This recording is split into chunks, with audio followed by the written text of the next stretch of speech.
See what this is.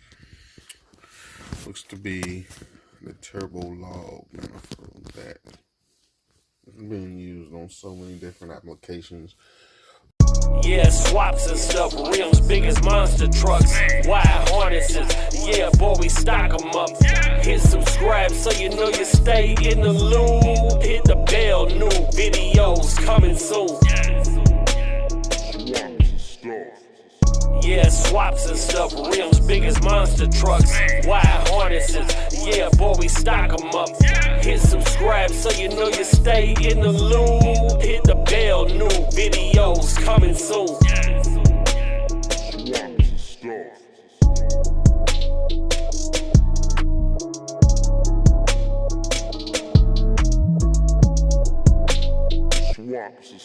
What up, good people? Sorry about that, the wind noise. I don't know if everybody hear it. It's a little windy out here, but we're looking at a harness. This is a harness that I had on a, if you go and look at the videos, with the video of the Mustang, with that 6.0 swap turbo, I call the blue thing. It was a 411 ECM, or PO1 ECM, what else was it? E85 file dumped into it. We could never get that quite right, but it was there. The car ended up turning, the best time we ever turned on it was like a 620. I had a 120, 160 foot, something like that. But it got butchered whenever we pulled it out of the car. He went Terminator X. So, and there's the fuse box. But what I'm gonna do is I'm gonna go ahead and I'm gonna probably leave everything you see here out here the same, because I plan on using this myself. Of course, I have a pretty good idea of what all the wires are, what does what. Of course, we don't have a math. We're gonna go 2-bar. This is, for your throttle body.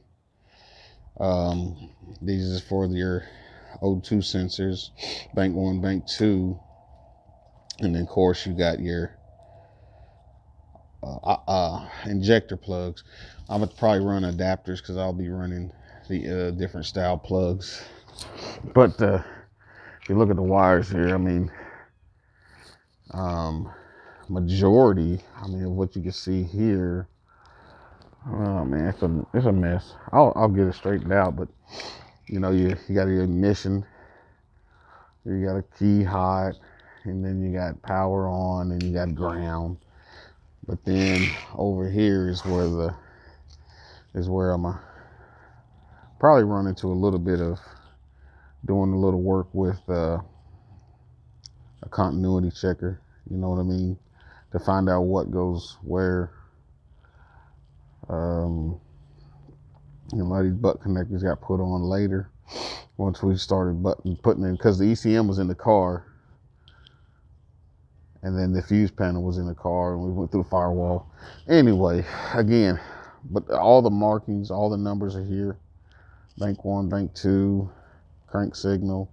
I'll just have to go back over to this ECM through the wiring here to find out what's what, which ain't going to be that hard, I don't think. I don't think at all. Car ran good, wasn't no issues, none of that. It's just he went Terminator, so I'm and I want to go drive by cable instead of drive by wire, which is what's on the car now, which is drive by wire.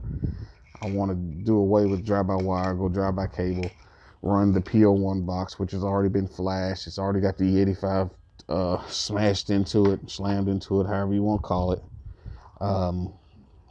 This is a fuse panel from it's either BP, it's BP Automotive. They're a group out of Kentucky. So the weather's trying to fare out for us, which is good. So that's where we at. This is the harness I plan to use. I will be going through this harness. I'll try to do a video on, going through the harness as far as trying to find this for that, that for this. And then because I do have a plug out here, I'm not 100% sure what this is and where it happened. Oh, I do know what it is now. I think right here. I'm not sure. I want to say that's probably the map sensor. Yep. So I want to say my map is gone. Yeah, because we had to move it. You know, we had to move it around, adjust it for what it needs to be used for. So yeah, map. I won't be running internal O2s. So these they'll be on the harness, I guess, but I just won't be using them. They'll be obsolete. I'll just use the wideband solely. I know that this is the alternator. This is alternator. And that's it, man. I mean, it looks like a mess now, but it didn't look this way because we took it out. And it'll definitely look nice and clean, put in, back in order when it gets in the car. So harness, fuse panel, and going through these wires.